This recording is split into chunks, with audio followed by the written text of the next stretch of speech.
జీవితంలో ఏ విషయంలోనైనా పరిపూర్ణత అంటే సంపూర్ణమైన జ్ఞానం అనేది లేకుండా ఏదైనా పని చేయడం వల్ల అది ఎంత పెద్ద సమస్యగా పరిణమిస్తుంది, లేదా మనం ఎలాంటి ముప్పును ఎదుర్కోవాల్సి వస్తుందనడానికి ఈ రోజు ఒక నిజమైన సంఘటనతో నేను మీతో మాట్లాడటానికి మీ ముందుకు వచ్చాను. ఎందుకంటే నేను ఎల్లప్పుడూ 14 సంవత్సరాల నుండి ఈ వ్యవసాయ రంగంలో వ్యవసాయ పారిశ్రామికవేత్తల పరిశ్రమలతో పాటు నిరంతరాయంగా పొలాల్లో తిరుగుతూ వాళ్లతో మాట్లాడుతూ వాళ్లలో ఒకటిగా నేను పని చేస్తూ ఉన్నాను. సో అదే విధంగా ఇటీవల ఒక సంగతి ఏమైందంటే ఇది కల్పితం కాదు, నిజమైన విషయం. ఏమైందంటే చెన్నగిరిలో ఒక్కరోజు ఒక కార్యక్రమాన్ని ఏర్పాటు చేసుకున్నారు. అంటే పోక తోటలో ఒక కార్యశాలను, అంటే నేను అన్ని ప్రదేశాలలోనూ రైతులలో వారి నైపుణ్యాలను పెంచడం కోసం ప్రయోగాత్మకంగా శిక్షణలను నేను కండక్ట్ చేస్తూ ఉంటాను. సో అదే కార్యక్రమానికి చెన్నగిరిలో ఒకటి అరేంజ్ చేసుకున్నారు. అక్కడికి వెళ్ళగానే రోడ్ సైడ్ తోట, ఆ తోటలో సుమారుగా ఒక 13-14 మంది రైతులు వచ్చి ఉన్నారు. సో అందులో కొంతమంది నిరంతరాయంగా నా వీడియోలు చూసి విజయవంతమైన వాళ్ళు కూడా వచ్చారు. 13-14 మందితో మాట్లాడుతున్నాను. తోటలో రోడ్ సైడ్లో నిలబడి మాట్లాడుతూ ఉండగా వాళ్ళు షేర్ చేసుకుంటున్నారు వాళ్ళ విషయాలు. సార్ మీ వీడియో చూశాక ఇలా ఉండేది, ఇప్పుడు తోట ఇలా అయ్యింది అని కొందరు, ఎవరైతే సక్సెస్ అయ్యారో ఇంకొందరు గమనిస్తున్నారు. సో నేను వాళ్ళతో ఇలాగే విషయం నడుస్తుంది. ఒక 5 నిమిషాలు అయింది ఈ విషయాల చర్చ. అంతలోనే ఒకరు అక్కడికి బైక్లో వచ్చారు. వచ్చి అక్కడ గుంపును చూసి బైక్ ఆపి ఇటువైపు వచ్చారు. నేను ఆయన్నే గమనిస్తున్నాను. సో ఆయన నన్ను చూస్తూ ముఖంలో ఒక రకంగా వేరేలా వచ్చారు నా దగ్గరికి, అగ్రెసివ్గా. సో నాకు తెలిసిన వాళ్ళు అయి ఉండొచ్చు అనే ఉద్దేశంతో నేను మాట్లాడుతూ ఉన్నాను. 40 కాదు, ఆయన వచ్చాక 1 నిమిషం కూడా నేను మాట్లాడలేదు. మీరు దీని విషయంలో బాగా తెలుసుకొని చేస్తే ఉత్తమంగా ఉంటుంది అని నేను చెబుతూ ఉండగానే ఆయన నాతో నేరుగా ఏం మాట్లాడారంటే, చాలు ఆపండి సార్, మీరంతా అబద్ధాలు చెబుతారు. సో మీ వీడియోలు చూసి నేను చేయడం వల్ల నా తోట పాడైంది, మీరు దున్నవద్దని మీరు చెప్పారు.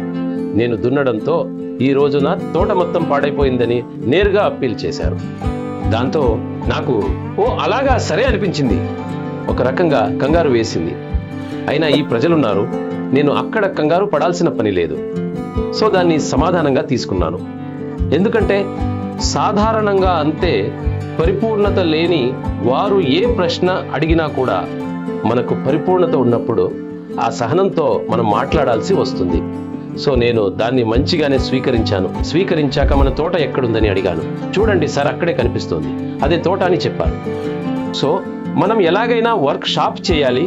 మనకు సమస్య ఉన్న తోట దొరికితే మరింత బాగా వివరించవచ్చు. మేము నిలబడిన తోట చాలా బాగుంది, అందుకే ఇక్కడి కన్నా అక్కడే మేలని నా మనసులో నిర్ణయించుకున్నాను. అప్పుడు నేను వీళ్ళందరితో చెప్పాను, ఇవాల్టి కార్యక్రమాన్ని మీ అందరి కోసం ఏర్పాటు చేసిన ఈ స్కిల్డ్ ప్రోగ్రామ్ని ఈ తోట నుండి ఆ తోటకు మారుద్దామని చెప్పి అక్కడికి వెళ్ళాం. సమస్య గంభీరంగా ఉందని వారి ముఖంలో చూశాను. తోటలోకి వెళ్తూనే నేను తోటను చూస్తున్నాను. సో తోటలో ఉండాల్సిన సమస్యలన్నీ ఉన్నాయి. రోగం, కీటకాలు, ఆ ఒక డిజార్డర్స్ అన్నీ కూడా ఫంగల్ రోగం కావచ్చు, ఇడుముండే రోగం కావచ్చు, లేదా ఏదో కాయ రాలడం కావచ్చు, లీఫ్ స్పాట్ కావచ్చు, అన్నీ ఉన్నాయి. సో పూర్తిగా ఉన్నాయి.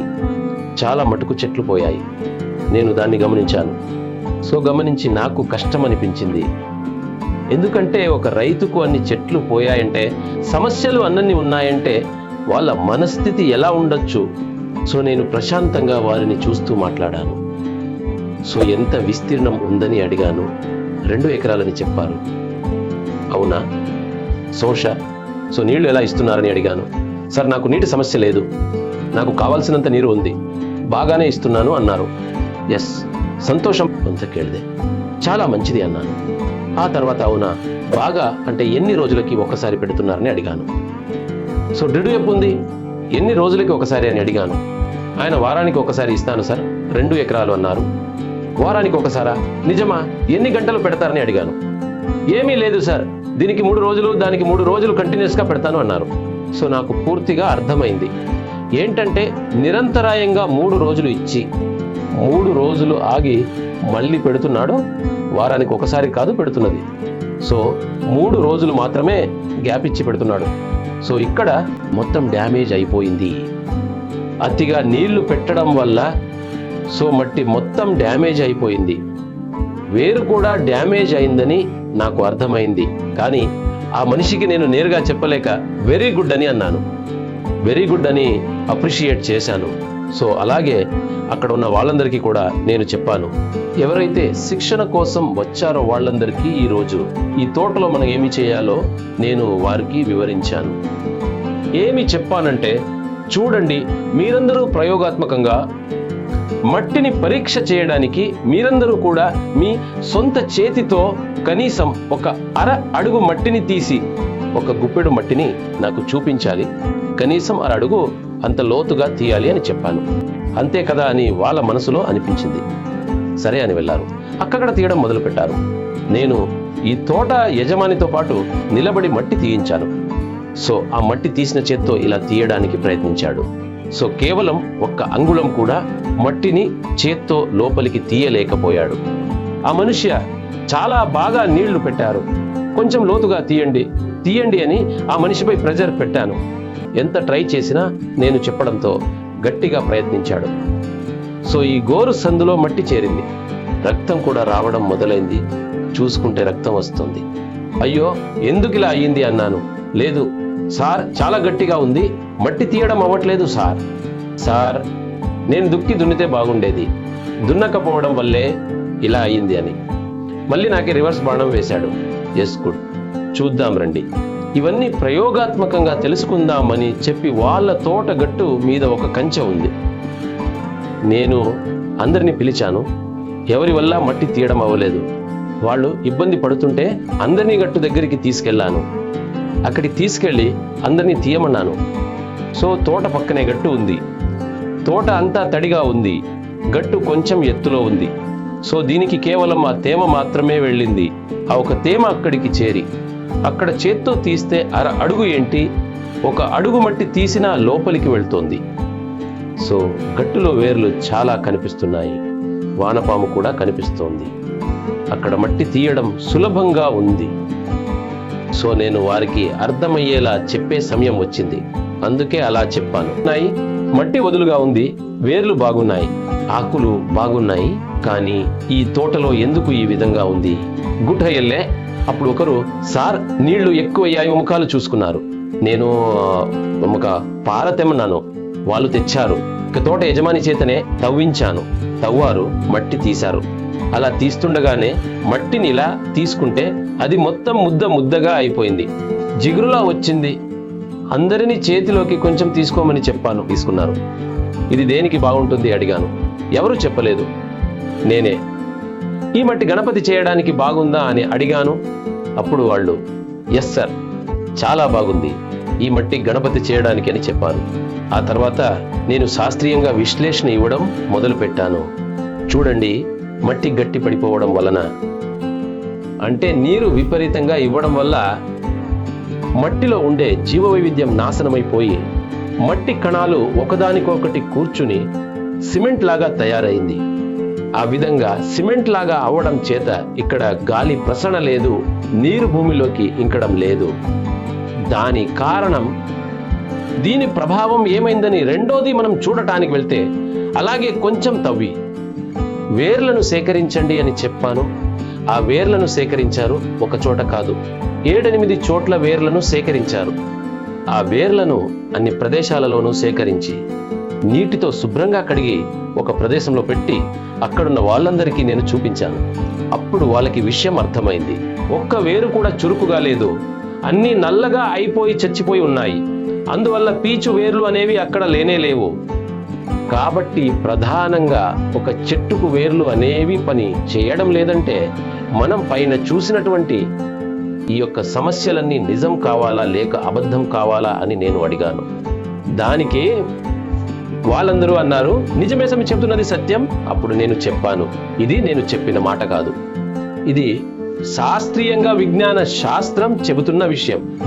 మట్టి గట్టిపడితే అసలు ఎందుకు గట్టిపడుతుంది?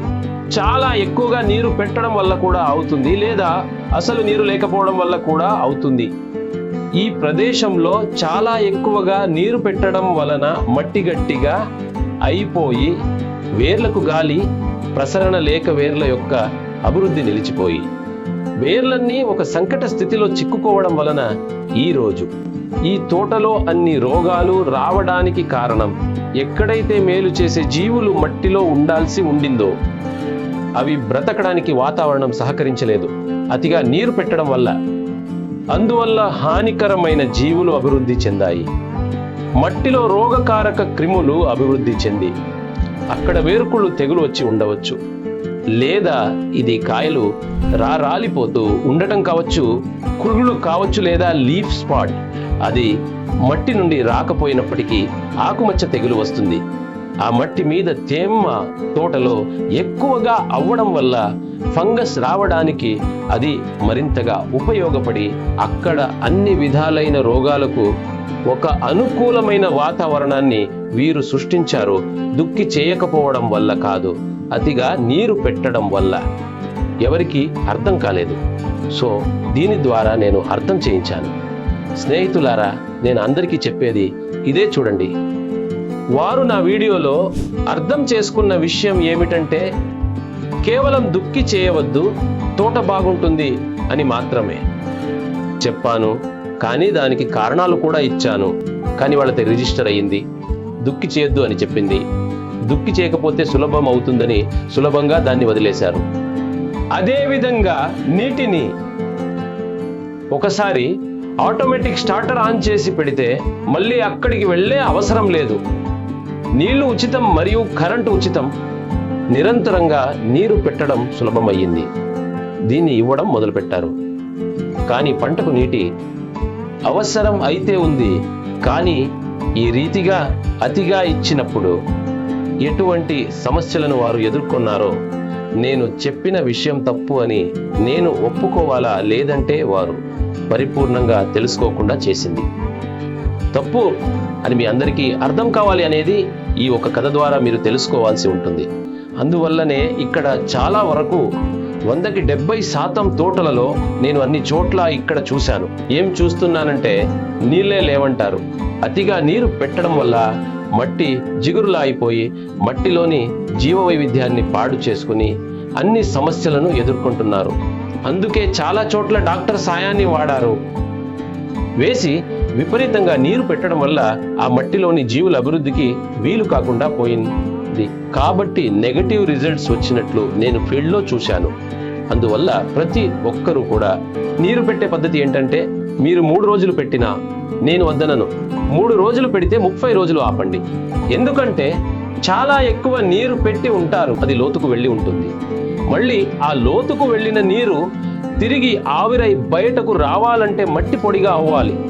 ఎప్పుడైతే మట్టి బాగా తడిసి బాగా ఆరుతుందో అక్కడ మట్టి ఆరోగ్యంగా ఉంటుంది. ఎక్కడ మట్టి ఆరోగ్యంగా ఉంటుందో అక్కడ మట్టిలోని జీవులు ఒక క్రియాశీలంగా పనిచేస్తాయి. ఆ మట్టిలోని జీవులు పనిచేయడం వల్ల పంట కూడా పోషకాల లోటును తీరుస్తుంది. అందువల్ల పంట చాలా అద్భుతంగా పెరుగుతుంది. సమస్యలు అనేవి తగ్గుతాయి, దిగుబడి ఎక్కువగా వస్తుంది, ఖర్చు కూడా తగ్గుతుంది. కాబట్టి ఈ కథలో మీ అందరికీ అర్థం కావాల్సిన ఒకే ఒక విషయం ఏమిటంటే, తోటకి అతిగా నీరు పెట్టడం అనారోగ్యానికి దారితీస్తుందనే విషయాన్ని మీరు తెలుసుకుని, ఈ విషయం మీకు నచ్చినట్లయితే ఈ వీడియోని లైక్ చేయండి, అందరికీ షేర్ చేయండి. ఎక్కువ మందికి అందరికీ ఉపయోగపడాలని చెబుతూ తర్వాతి వీడియోలో ఇదే విధంగా తెలియక చేసే తప్పులు చాలా ఉన్నాయి. ఒక్కొక్కటిగా నేను మీ ముందుకు తీసుకురావడానికి తర్వాతి వీడియోలో నేను మిమ్మల్ని కలుస్తాను. ధన్యవాదాలు.